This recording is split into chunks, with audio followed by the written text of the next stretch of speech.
Chapter 13, The Big Easy. We are all in the gutter, but some of us are looking at the stars. Oscar Wilde, Lady Windermere's fan.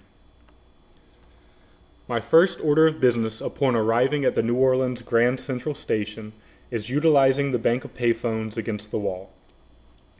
I exchange $3 for 12 quarters at the souvenir shop, then dial the first person out of the three I intend on calling, Maya. Hello? Hey. Kairo, hey, where are you? I figure about halfway to Arizona. I just made it to New Orleans. Wow, you're really moving then. Yeah, I got lucky when I spanged a cop in Atlanta. He bought me a bus ticket here. You spanged a cop? Yeah, crazy, huh? So what now? I figure I'll call Travis next. He will probably be down to come scoop me up and bring me to Baton Rouge. I-10 is pretty much a straight shot to Phoenix from there. Okay, well, be careful. I will. I love you. I love you too. I hang up and insert another 75 cents into the coin slot, then dial Travis's number. Hello? What's up, brother? Kairo? Yep. Nothing much, man. I just got off work. What about you? I just made it to New Orleans. What are you doing there? I'm heading to Arizona to meet back up with Maya. You and Maya split up? Yeah, it's a long story, but I basically jumped out of the van in North Carolina about a week and a half ago. Damn, so how'd you make it to New Orleans? I've been hitchhiking and using public transportation. Right on. Yep, so would you be down to come scoop me up? I can't, bro. I've got work tomorrow. What? I'm only 45 minutes away. I understand that, Kairo, but the world doesn't revolve around you. I've got my own stuff going on. That's what's up, Travis. You have a good day, bro. I hang up the phone in irritation, almost unable to believe my childhood best friend just said that to me. It certainly isn't a wise thing to do, calling my mother when I am already upset. But this good sense eludes me, and I dial her number before calming my emotions. Hello? Hey, Mom. Hey, son. I see you're in New Orleans now. Yeah, I just got off the bus 10 minutes ago. I see. What can I do for you? Well, I'm heading to Arizona, but I figured we might be able to see each other before I head out. I don't know if that's a good idea, Kairo. Why? Because you're a fugitive, son. What does that have to do with us seeing each other? I don't want to know where you're at, Kairo. What if the police ask me if I know your location? Gee, I don't know, Mom. Maybe tell them to fuck off? Goodbye, son. Mom! What? Nothing. I see where your loyalties lie. Have a wonderful life.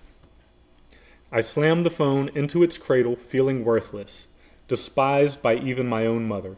Has my entire existence really been so wretched as to warrant my current state? Less than an hour away from my hometown, yet I am virtually alone in this world. What's worse, I have, $7 to my name and not even a single change of clothes to boot? So not only am I on the verge of depression, I am also dirty and destitute. In other words, completely down and out. It's all right, I reason within myself. This is part of my penance. This is the price I pay for using Maya and being abusive to her. But if that is true, then the person I was in my past life had to be fucking pathetic, considering I was born to parents in this life who fit the three sociological types to a T: absent, abusive, alcoholic. Parents who prefer the quiet of an empty home over working through difficult times with the child they created. Unfortunately for me, though, feeling sorry for myself and blaming others for my problems won't help me one iota. But nicotine just might. I used the last of my money to purchase a pack of cigarettes. Nobody screams, "Take me away from here," quite as convincingly as those who use toxic substances to temporarily escape while simultaneously hastening their departure from this life. So I walk outside and spark up a cancer stick, heading toward the only part of the city where I can forget about reality, the Quarter. A habitation of vampires and black magic, the French Quarter is a rare vortex where the negative vibrations produced by the general public's ceaseless debauchery fan the ever-present flames of dark energy into a raging inferno. My current mood mixes perfectly with the miasma of suffering unconvincingly veiled by the superficial facade of laissez les bon temps rouler, the unofficial motto of Bourbon Street. The literal translation, "let the good times roll," can be interpreted euphemistically as, "let's get fucked up and forget about our problems," which suits me just fine. A sad truth about Bourbon Street is, this is where a lot of dirty kids unintentionally come to die. With the unrelenting influx of revelers ever revolving, the Big Easy is a respite for road-weary rovers and rail-riding radicals, replete with vast and diverse reservoirs of discarded food and drink. As a result, the only resource some of these roguish renegades need be responsible for reaping is that most reprehensible of all man-made substances, heroin. The far-reaching ramifications of this one reckless rendezvous inevitably lead in many cases to the Rubicon of rigor mortis, and then on to either reincarnation or the first resurrection, depending on your respective religion. A most regrettable resolution indeed. That being said, it doesn't take much searching before I find a group of kids on St. Charles Avenue, belligerently heckling all who pass by while carousing amongst themselves on the sidewalk. I join their ranks and am soon past a bottle of cheap whiskey. After unscrewing the cap, I pull heartily from the plastic bottle, violently choking and sputtering on the harsh liquid within. This does nothing to discourage me, though, and I greedily return for more, a Bedouin lost in the desert for many days, seeking to satiate my undying thirst at the oasis I have inadvertently stumbled upon. The spirit sets my innards aflame, whilst also dampening the deep-seated sorrows I sought to drown in a deluge of alcohol. Before long, I am filled with a giddy sensation, the precursor to the desired state of drunkenness that is soon to descend upon me. Realization suddenly dawns as I raise the bottle for another sip, and in a start, I reject the rye whiskey while reasoning within myself. What the hell am I doing? Running to the bottle as a defense mechanism does absolutely nothing to help me deal with my problems. The optional delusion of delirium caused by drinking serves only as a temporary distraction. Besides, I have seen firsthand how the slippery slope of seeking solace from a soul-destroying substance can lead to a subhuman life of servitude and involuntary solitude. I beat a hasty retreat from the riotous rebels, relocating to the banks of the Mississippi River for some R&R alone with my thoughts. After making those phone calls, I became depressed by focusing on my problems and what I don't have. Now, I turn my attention toward the positive reinforcement of I affirmations.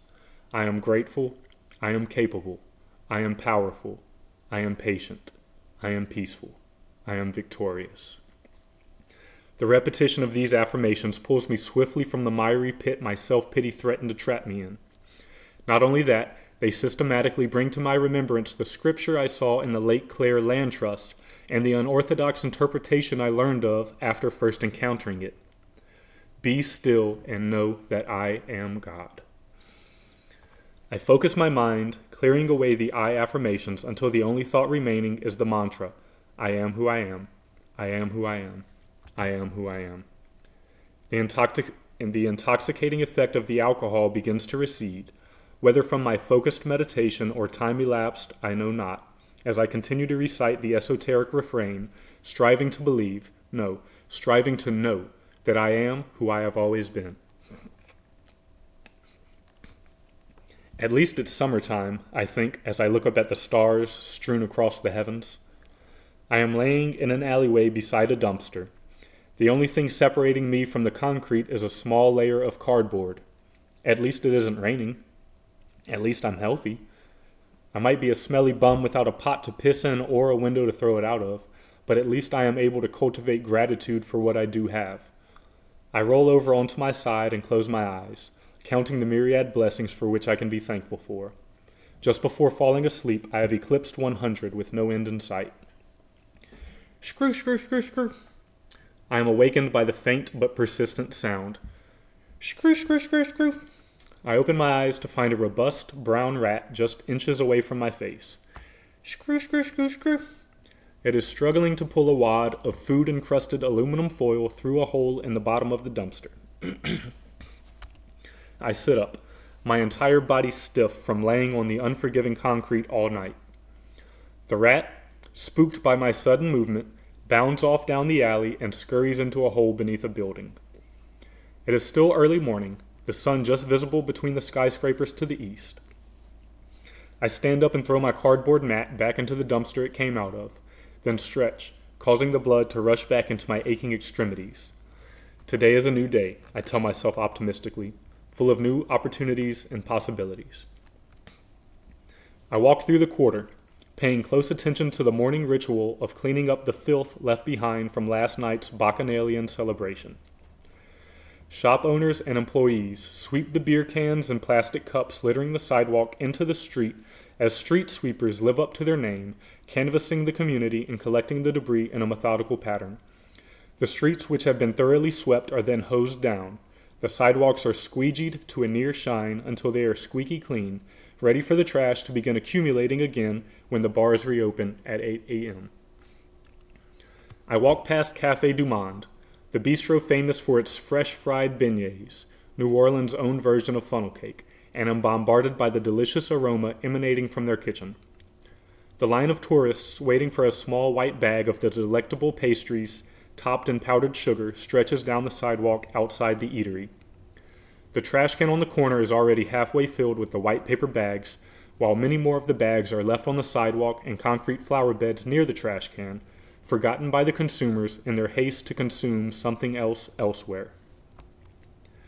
It is in these discarded bags that I find my breakfast, half-eaten beignets still warm to the touch. One person's trash is another person's, breakfast. I eat leftover beignets forged from the trash can until I tire of the sweetness, ignoring the raised eyebrows and whispered murmurings of the onlookers. Then I collect all of the paper bags surrounding the trash can and deposit them in their proper receptacle. I walk across the street to Jackson Square, watching the artists and vendors arrange their wares while I smoke a cigarette. "Do you have another one of those?" an old man in rags asks me from his seat on a set of stairs. "Of course, brother." I hand him a cigarette and a lighter. "I saw you picking up the trash left behind by the tourists. You're wasting your time and energy by doing that." He lights his cigarette, then passes me the lighter back. "What makes you say that?" "Well, just look." He points to the trash can across the street. White paper bags cover the ground around and line the concrete flower beds behind it. What the fuck? I literally just cleaned up all the paper bags in that area 4 minutes ago, and now it has reverted back to the same shape it was in before I reached it. As we watch, a young man sitting on the flower bed empties his bag by pouring the crumbs and powdered sugar into his mouth. Then he crumples the bag into a ball and places it on the flower bed beside him before standing up and walking away, leaving his trash in the very spot he just vacated. "Why don't people use the freaking trash cans here?" I ask the old man in frustration. "They don't live here," he answers simply. "This isn't their home, so they don't respect it. Besides, every morning all of the trash they've left behind is cleaned up for them anyway, so why bother?" I take a long drag from my cigarette, racking my brain for the answer to his question. I remember the lessons I learned from the Rainbow Gathering in Kentucky. We are all family. This world is our home. Cleanup starts the day we get here. And then I have it. "Because," I answer the old man, "we are the ones who've trashed this earth, so it's up to us to clean it up. And if we refuse to do so, whoever will?" Now it is his turn to search for an answer, and his face wrinkles in intense concentration. "I guess if not us, then it will be up to those who come after us. And by then it may be too late." I snub the cigarette out on my jeans and place the butt in my pocket, then bid the old man farewell and continue on my way. The days of the week hold no relevance in the quarter. The party rolls on endlessly, as if every day were Saturday. So with today being Tuesday in reality, but the weekend in spirit, it is the perfect day to begin a new festival. This week's calls for celebration, as if any were truly needed, Gay Pride, and the parade begins at 10 a.m. With much fanfare and bravado, a flamboyant procession of masked men and women, bedecked in thongs and bow ties with feather boas and rainbow flags, march bare-assed down Bourbon Street. The Bawdy Battalion, led by a brass band, dance, skip, and frolic down the boulevard in loose formation, fervently celebrating their fundamental right to be intimately involved with whomever they so choose. The party rages on well into the night. I am all about minority groups fighting for equality and freedom from oppression, and the last thing I want to do is rain on anybody's parade, but there is something very queer going on here. Every street I walk down, I am confronted by the rampant despair so blatantly evident, and the general public's deliberate unawareness of it. Partiers cackle shamelessly, either completely blind to or simply refusing to acknowledge the deplorable state of humanity which surrounds us. I guess by not seeing it, or refusing to give it validity, the tourists can return to their quaint lives of suburban domesticity without their consciences convicting them, spurring them to action. It pisses me off, and with fiery indignation I begin to proclaim the apparent atrocities with the zeal of a carnival barker. Step right up, folks, come one, come all. Feast your eyes on a disturbing display of heartache and pain. Turn down any street in the French Quarter and you will see the opioid epidemic in full swing, featuring performances by fentanyl and hydrocodone. Tourists glare at me in distaste, but I continue unabated. Alcoholism, teenage prostitution, homelessness, violence, whatever flavor of degradation you fancy, find it here, guaranteed. I am just warming up to my role as town crier when the strangest thing happens. First, I feel a rapid swelling of my lymph nodes, and the words I was about to utter become lodged in my throat. I start to cough and choke as my mouth fills with saliva.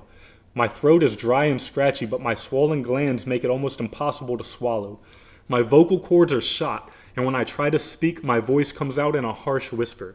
And then, as if this wasn't bad enough, painful boils begin to break out on my tongue. All this happens in the span of 5 minutes, and I realize that I have literally been cursed. Someone or something was so displeased by my antics that they put a hex on me. Unable to articulate, I concede, walking away in defeat. My throat is unbearably dry, and I search anxiously for something to drink. My eyes alight on a hand grenade, completely full and forgotten on the sidewalk. I hasten to claim the discarded drink, already imagining the comfort soon to be mine when I swallow the ice-cold alcohol and soothe my burning throat. I am just steps away, close enough to see the condensation covering the outside of the container when it is abruptly kicked over. No! I cry out in a raspy exhalation of hopelessness. I reach the beverage right before it tumbles into the street, all but a single swallow having been spilled. I pick it up and pour the remnant down my throat as people near me remark, "That's so disgusting, and how desperate can you be?" Utterly defeated, I head to the residential section of the quarter. It is an unseasonably cold night, and my only hope is to find a squat house to keep warm in. It doesn't take me long. The for sale sign in the front yard is what attracts me to the house.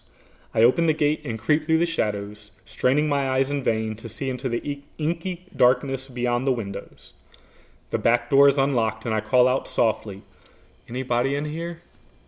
I know the house is vacant, but I don't want to walk in unannounced on any other squatters. Holding my breath in anticipation, I step into the stillness of the silent house.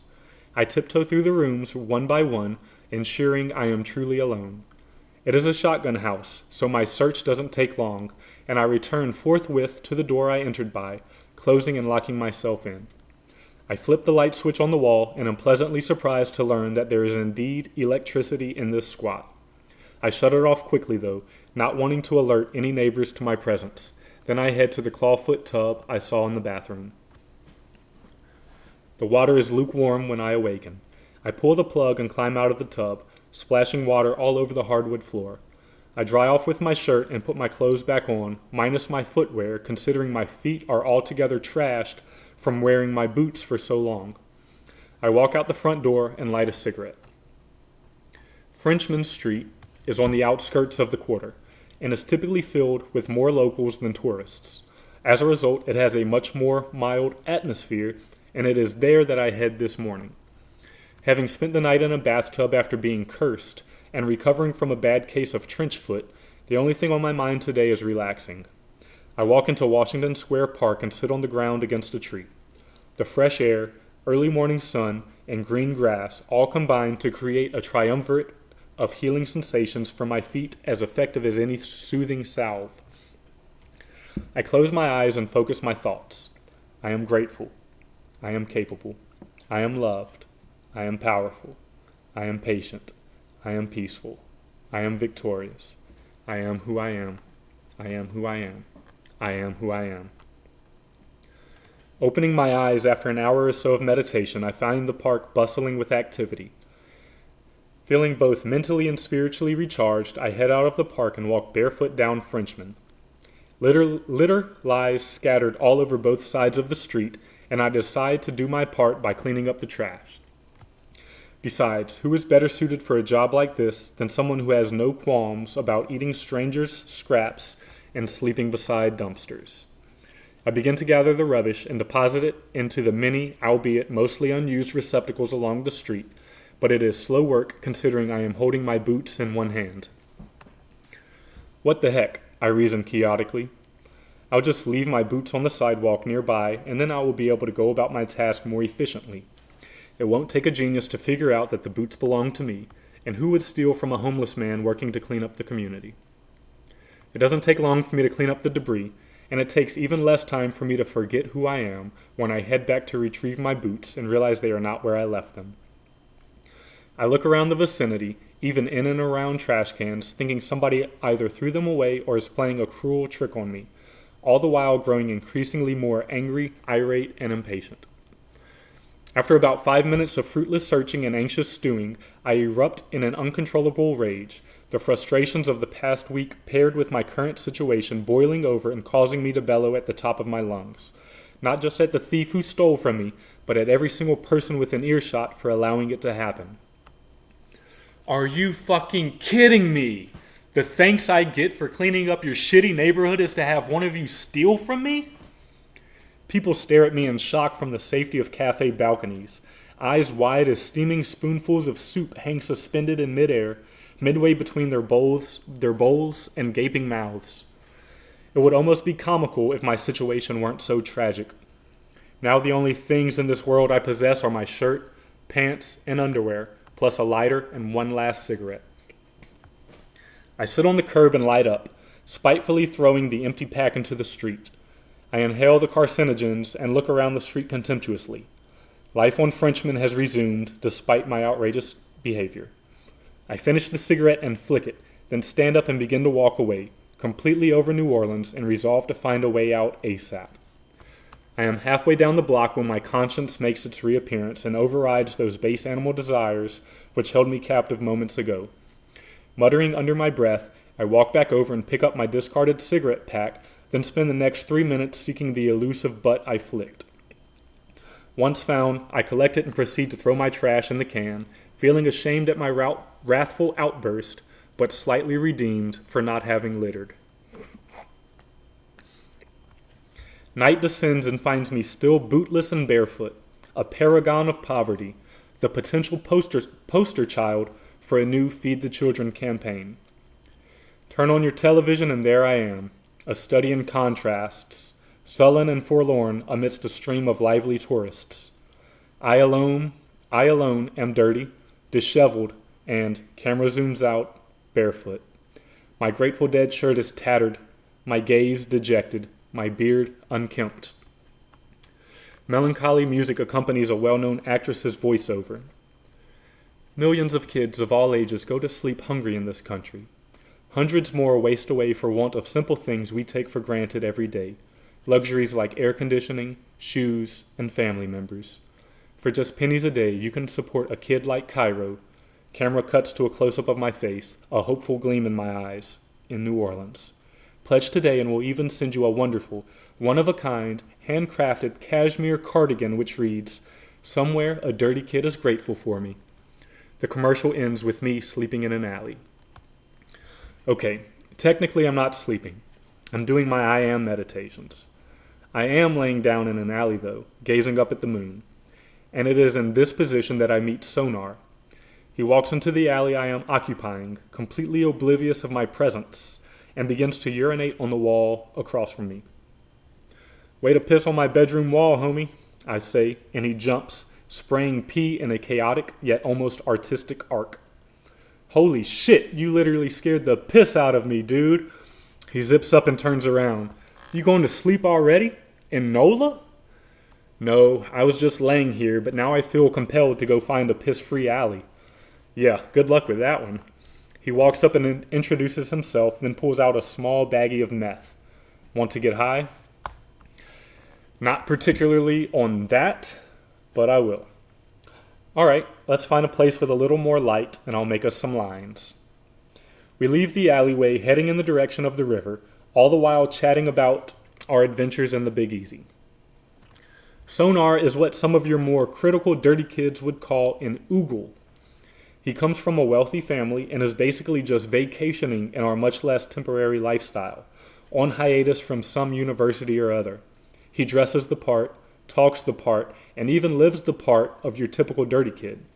The difference, though, is that whenever the romanticism of being a starving artist fed up with conventional society wears away, which it inevitably will, he will simply phone his folks for a plane ticket home. Upon rejoining society, he will no doubt finish school, writing his thesis on the summer he spent on the road, espousing the virtues of minimalism and socialism while condemning capitalism and corporate conglomerates such as big oil, big pharma, and big tobacco. The oogle's ability to seamlessly drop back in from the dropped out lifestyle is what arouses envy in some of their dirtier contemporaries. But if our views are to ever effectively take root in the great society, we need changelings who are able to effortlessly merge back into the mainstream population, proselytizing and propounding upon the benefits of the inward life. That's gnarly, you don't have any shoes, bro. Well, it is what it is, and at the moment there isn't much I can do about it. We are sitting on an iron bench beneath a streetlight. Sonar is dividing the methamphetamine into 2 even lines on the back of his wallet with his driver's license. He carefully passes me the makeshift drug tray and rolls up a dollar bill. Hold it steady for me. He inserts the bill into his left nostril and snorts up one of the tiny lines. Ah, it burns so good. Our roles reverse as we exchange instruments, and now it is my turn to partake. I sniff up the fine opaque crystals, and all at once my right nostril and entire nasal cavity are aflame. How can anyone in their right mind willingly desire and subject themselves to this kind of torment? Almost instantly, I can feel my heart rate practically double in speed and intensity. I hand Sonar his dollar back, and his irises are all but non-existent. He hands me the now empty baggie the drug came in. You can chew on this if you want. I decline and throw it into the trash can next to me. And so begins our meth-induced stroll around the outer fringes of the French Quarter, leading to one of the most curious sequence of events I have ever experienced in my entire life. Sonar and I walk for hours, covering a multitude of subjects which at first glance seem miles apart, but upon closer inspection all share the same common denominator: spirituality. After exhausting our knowledge and conspiracy theories about aliens and interdimensional beings, our dialectic switches course with the confluence of a tributary merging with a much larger river, and we examine and compare opinions concerning the Nephilim, commonalities between world religions, and the divinity of the Messiah. I am in no way, shape, or form denying that Jesus was the Christ, Sonar says, picking up steam. All I'm saying is that if Jesus was fully human and fully God, and if God is not a respecter of persons, and if Elijah was a man subject to like passions as we are, if all of these can be assumed to be true, then couldn't we reason that all of humankind has the potential to come boldly to the throne of grace and access that same divinity? I would say it's crazy that we are even on this subject, but that would be taking away from it, I reply. I have been meditating on this very subject for a while now, and I believe it is possible for us to realize Christ consciousness. Okay, I'm glad you used that term, because in Hinduism they have a term called Krishna consciousness, and other people preferring to drop the religiosity from it completely call it cosmic consciousness. So in other words, this isn't a far-out theory? Heavens no! In certain schools of thought within the Hindu culture, whenever somebody says, "Hey, I just realized that I am God," his or her peers look at them and say, "Good for you, you have grasped the first lesson." That's wild, but it goes back to the first chapter of Genesis, doesn't it? Let us create man in our image and likeness. Exactly. We are temporarily housed in flesh, and that is what makes us fully human. God within us is what makes us fully divine if we but realize it. The kingdom of God is within. And those words were attributed to Christ himself. Okay, I have to bring this up. Isn't this the same slippery slope Lucifer tried to ascend? Didn't he think he could raise himself above God? Good question. I know it is unconventional, but can I answer your question with questions of my own? Brother, everything about tonight is unconventional. Fire away. Okay. Jesus said the kingdom of God is within. What is another term for the kingdom of God? Heaven? Yes. And Lucifer's sin was classified as what exactly? Pride. Correct again. And what happened to Lucifer? He was cast out of heaven. Ding, ding, ding, ding, ding. We have a winner. Okay. I see the connections you're making, I tell Sonar, but I need you to string them all together and shout it from the rooftops for me. My pleasure. So before Lucifer was cast out, there was war in heaven. Revelation tells us that. And if you know the beginning, you know the ending. Anyway, Lucifer is pride incarnate. The war in heaven is an allegory for the battle within, overcoming our base desires, temptations, etc. When the battle within is won, Lucifer, aka pride, aka the tempter, will be cast out completely, and the peace of God, which surpasses understanding, will guard your heart. So do you think the devil is only a figurative entity? Whether he is or isn't is beside the point. We know that all temptation comes from within. The book of James tells us that. Jesus was led by the Spirit to be tempted in the wilderness. All three of the temptations that he overcame were rooted in pride. If thou be the Son of God, and all of that. After overcoming those, Jesus began his ministry. But to answer your last question with more questions of my own, is there any doubt as to who is in control of the cosmos? No, of course not. So God isn't locked in fierce warfare with Satan for dominion? How could he be when Satan is a created being? Well, is the devil greater than God, that he can thwart God's will? No, indeed. Is God limited in his omniscience? Didn't he know what would befall the devil before he created him? And yet create him he did. On top of that, at the end of creation, God looked upon it all and deemed it good. You are taking the term devil's advocate to a whole nother level, brother. Just hear me out. Do you believe that all things work together for the good? Without a doubt. So if Satan is an actual being, can he do anything other than serve God's purpose? Hell no. Exactly. Our own worst enemy is ourself. And that is why the Prophet Muhammad is accredited with saying the greatest jihad is the battle within. If we do not conquer ourselves, we will be conquered by same. Our selfishness is the only thing separating us from ascending to the luminous heights of the divine. Man, you've really given me a lot to think about. Is it all right if we meet up later? I want to meditate while everything is still fresh in my mind. Absolutely, brother, and this is a perfect place to do just that, considering this part of the city is asleep. All right, Sonar, I'll see you around, man, either on this side or the other.